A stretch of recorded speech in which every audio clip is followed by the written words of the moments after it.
एक मशहूर जमाना बुजुर्ग हजरत मोहम्मद जाम रहमतुल्लाह अलैह बगदाद के हलाकू के जमाने के थे। हलाकू बादशाह जिसने बस्तियों की बस्तियां वीरान कर डाली और इतने कत्ल कर दिया था, जहां से गुजरता था इंसानों की खोपड़ियां। उसका जब बगदाद पर हमला करने का इरादा हुआ तो बगदाद से कई मील दूर उसका लश्कर लेकर वो पड़ाव किया और अपने 2 सिपाहियों को बगदाद का मुआयना करने के लिए भेजा। और उसकी दहशत तारी थी सब शहरों में, हलाकू अगर आ गया तो हिलाक हो जाएंगे, इसके फौजी सबको बर्बाद कर डालेंगे। हलाकू का नाम सुनते ही लोगों में दहशत तारी होती थी। तो 2 सिपाही 2 फौजी हलाकू के बगदाद मुआयना करने के लिए आए तो लोगों में खलबली मच गई, अब जाएं तो कहां जाएं। तो हजरत मोहम्मद जाम रहमतुल्लाह अलैह एक बुजुर्ग थे, उनके पास लोग दौड़ते हुए आए और वो वजू फरमा रहे थे, उनके हाथ में पानी का कटोरा था और आकर के लोग रोने लगे, हुजूर हलाकू आ गया, बगदाद तबाह कर डालेगा, बगदाद को बर्बाद कर देगा, आप बचा ले, अल्लाह के वली हैं, आप दुआ करें। उन्होंने अपनी कटोरी पलट दी और कहा जाओ, अल्लाह हिफाजत करेगा। रिवायत में मिलता है कि वो 2 सिपाही ढूंढते ढूंढते रह गए, उनको बगदाद नजर ही नहीं आया। कोई बगदाद का न घर दिखा, न महल, न रास्ता, कुछ नहीं। वापस वो अपने बादशाह के पास जाकर कहते हैं हम तो बहुत ढूंढ करके आए, बगदाद मिला ही नहीं। हलाकू ने उन दोनों सिपाहियों को कत्ल कर दिया। कहा कि तुम झूठ बोलते हो, मुझे बगदाद की रोशनी यहां से दिखती है और तुम्हें कैसे नजर नहीं आया? या तो तुम निकम्मे हो या तो फिर मेरे साथ धोखा कर रहे हो। कत्ल कर दिया। दूसरे दिन अपने खास 2 वजीरों को भेजा कि जाओ बगदाद का मुआयना करके आओ, गलियां, वहां की सड़कें और वहां के महल्लात, वहां की इमारतें देख आओ। ये 2 वजीर गए और ढूंढते रहे। जैसे ही वो बगदाद में इंटर हुए, आज फिर लोग हलाकू के इन वजीरों को देखकर दौड़े दौड़े भागते हुए इस अल्लाह के वली के पास आया, हज़रत मोहम्मद जाम। आज फिर रोने लगे, कहा हमारी बीवियां बेवा हो जाएंगी, हमारे बच्चे यतीम हो जाएंगे, सब मारे जाएंगे, आप बचा लें। आज फिर से उन्होंने कटोरी पलट दी, कहा जाओ अल्लाह हिफाजत फरमाएगा। अल्लाह वालों का ये तसर्रुफ है, ये करामात है। वो चाहे तो पूरे लोगों को पोशीदा कर दे जालिमों की नजर से। दूसरे दिन वो वजीर भी ढूंढते रह गए, उनको भी बगदाद नजर नहीं आया। वापस गए, बादशाह के वो बड़े मोतमद लोग थे, कहा कि हम भी गए लेकिन हमको बगदाद नजर नहीं आई। हलाकू को बड़ा ताज्जुब हुआ, ऐसा कैसे हो सकता है? लोकेशन बिल्कुल सही है, हम सामने चंद मील के फासले पर है और इनको बगदाद नजर क्यों नहीं आता? तीसरे दिन उसने कहा कि अब किसी मुआयने की जरूरत नहीं, कोई जायजा लेने की जरूरत नहीं, हम डायरेक्ट जाते हैं, फौज को तैयार करो। पूरी फौज को लेकर के जब तैयार होकर वो बगदाद के सरहद पर आकर खड़ा हो गया, उसके जंग का बिगल बजा और तबाही के आवाजें आने लगी, तो आज लोग फिर दौड़ते हुए हजरत मोहम्मद जाम के पास आए और उनसे रो रो कर गिड़गिड़ाने लगे, कहा आज तो आफत आ गई, बड़ी बला आ गई। तवज्जो से सुनना मेरे अजीजों, आज आप अगर ना बचाएं तो सब तबाह हो जाएंगे, बर्बाद हो जाएंगे। आज आप अपनी कटोरी उठा रहे थे, उन्हें गैब से निदा आई, ए मेरे महबूब बंदे, कब तक तुम अपनी कटोरी उठाकर इनको बचाते रहोगे? इनको मोहलत दी गई थी अपने अमाल दुरुस्त करने की, ना इन्होंने तौबा किया, ना अपने अमाल दुरुस्त किए, इनको इनके हाल पर छोड़ दो। अल्लाह के वलियों को हुक्म होता है अल्लाह का, अब इन्हें न बचाया जाए तो जाहिर सी बात है वो हुक्म इलाही के पाबंद है। उन्होंने वो कटोरी छोड़ दी। फिर हलाकू दाखिल हुआ बगदाद में और ऐसी तबाही मचाई थी कि पूरे बगदाद की सड़कों में सिर्फ खून ही खून था, तबाह बर्बाद कर दिया, ईंट से ईंट बजा डाली। इस वाक़े को मैंने पढ़ा, उसके बाद ये महसूस हुआ अल्लाह के औलिया इकराम मदद जरूर करते हैं, लेकिन एक वक्त तक, जब वो वक्त आ जाए अल्लाह की तरफ से मना हो जाए कि ये कौम बड़ी सरकश है, अब इनकी मदद ना की जाए, तो फिर ये हाथ उठा लिया करते हैं और इनको हालात पर छोड़ दिया जाता है। अजीजान गिरामी वक़ार, औलिया कामिलीन की करामतों पर भौंकने वालों से भी मैं यही कहूंगा, वो चाहे तो पल भर में हालात हमारे बदल दें, चाहे तो जमीन को उलट पलट दें, लेकिन वो अल्लाह के हुक्म के पाबंद होते हैं। और लोगों के लिए ये बात है, नसीहत है कि जब ऐसे हालात आ जाएं, आप इधर उधर भागने की बजाय पहले अपने दिल की तरफ देखें, कहीं मेरे गुनाहों से दिल के धब्बे बढ़ तो नहीं गए, मेरा दिल सियाह तो नहीं हो गया। सच बताओ मेरे अजीजों, इतने सख्त हालात के बाद कितने लोगों को ऐसी तौफीक हुई कि रात का अंधेरा छा गया हो और तौबा करने का जज्बा बढ़ गया हो, रात के वक्त बैठ करके रोने लग गया हो।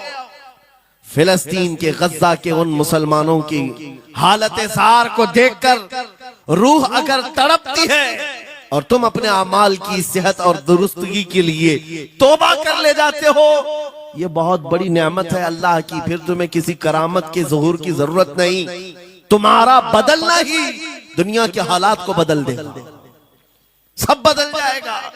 लेकिन अगर उन्हीं हालात पर बाकी रहे तो फिर करामत से भी तुम नहीं बदलोगे और ना हालात बदलेंगे, कोई चीज नहीं बदलेगी।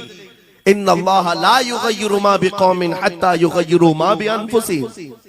कुरान में मेरा मौला फरमाता है, बेशक अल्लाह ताला उस वक्त तक किसी कौम की हालत नहीं बदलता जब तक उस कौम को खुद अपनी हालत बदलने का ख्याल ना हो। हम अपनी जानिब से शुरुआत करें और फिर हालात खुद बदल जाएंगे, हालात खुद बदल जाएंगे। सरकार सैयदना गौसे आजम अब्दुल कादिर जीलानी रदी अल्लाह तआला अन्हु जिस हाल में बगदाद तशरीफ लाए थे, उस जमाने को याद करें, उस जमाने को याद करें। वो ऐसा जमाना था कि उस वक्त हक बोलना एक जुर्म हो गया था। शिया नवाज खलीफा मौजूद थे, हजरत अबू बकर हजरत उमर का नाम लेने पर भी मस्जिद के दरवाजे पर कोड़े मारे जाते थे।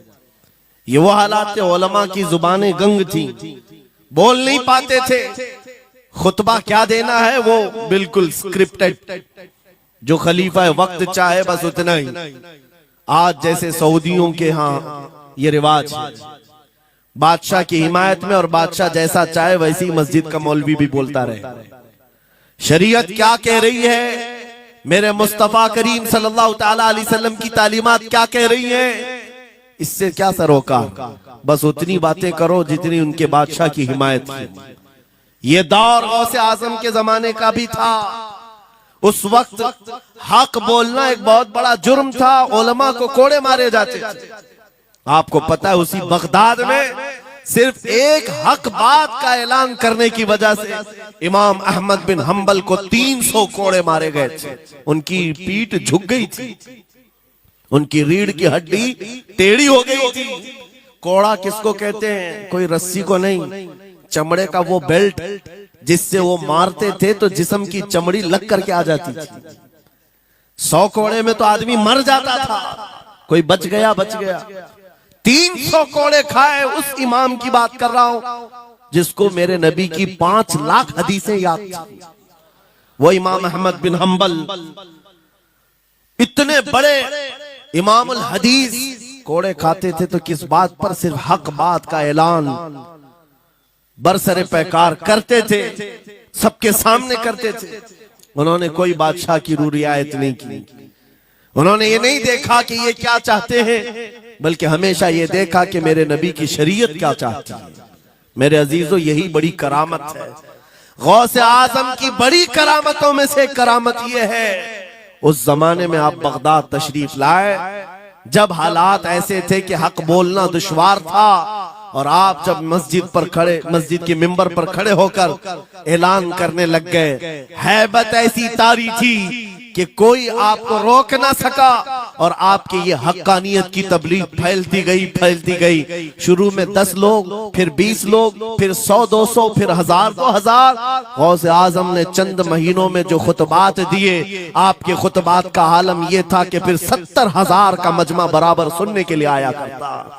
और गौसे आजम का ये खुतबा एक नहीं, हजारों खुतबात हैं जब जब आप खुतबा देते थे, एक बात याद रखें, जुबान अगर पाक हो और अल्लाह की नबी पाक की शरीयत ताहिरा बोलती हो, उस जुबान में भला का असर होता है, अल्लाह करीम की तरफ से असर डाला जाता है। हक बात अगर बुलंद आवाज से कहो, ये मत देखो कि मैं कौन हूं, ये देखो कि कलाम किसका है। अल्लाह करीम लोगों के दिलों पर बात डालता है।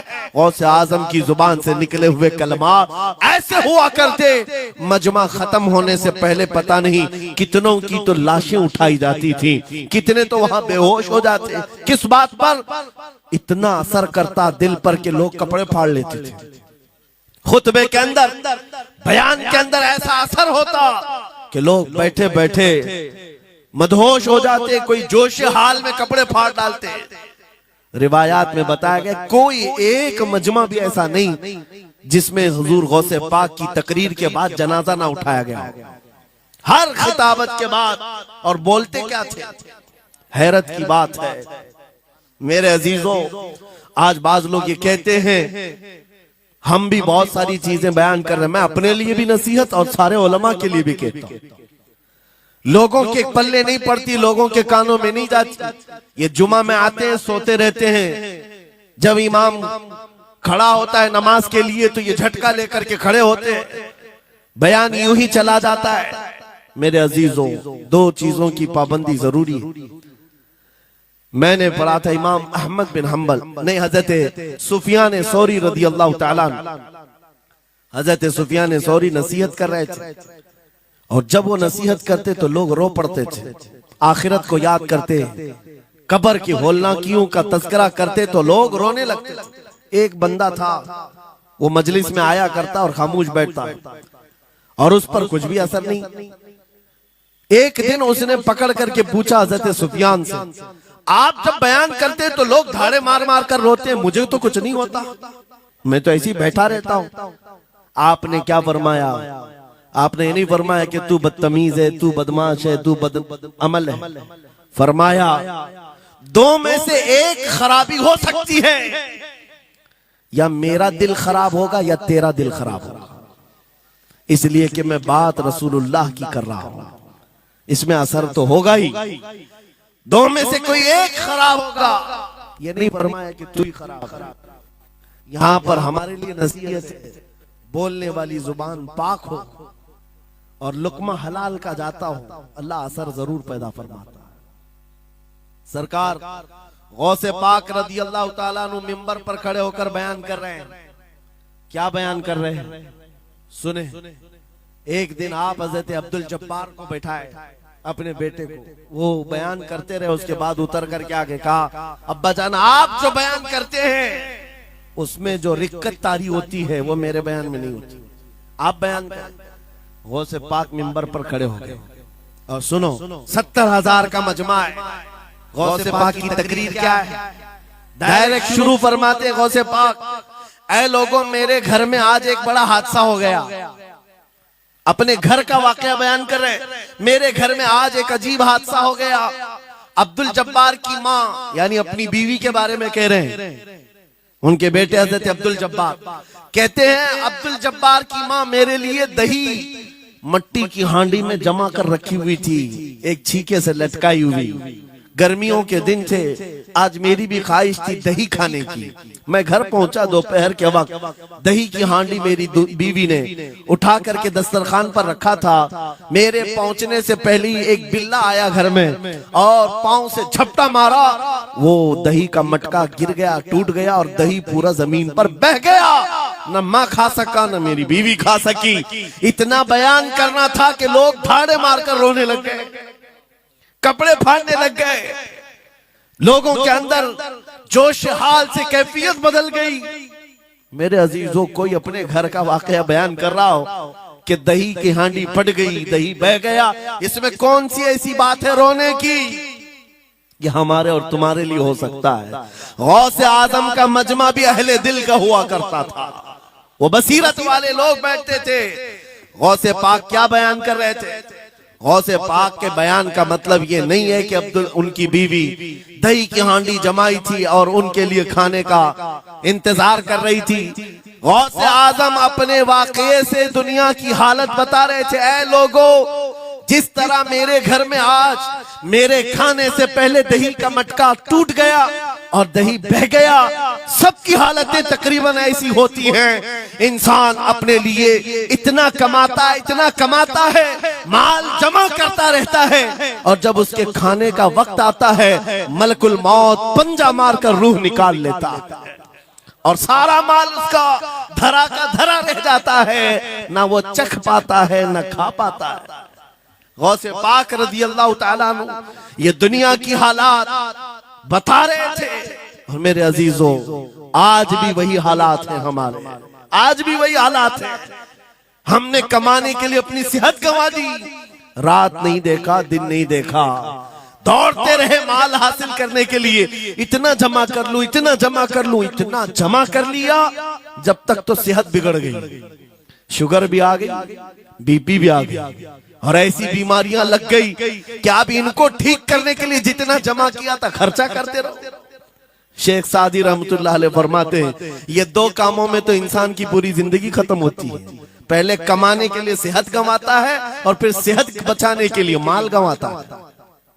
ये दो चीजों में गौसे पाक रज़ी अल्लाह ताला अन्हु की नसीहत यही थी कि इतना जमा कर ले जाते हो, इतना जमा करते हो कि फिर जब खाने का वक्त आता है तो मियाँ ऐसे हालात होते हैं कि नमक भी नहीं खा पाते, शक्कर भी नहीं खा पाते।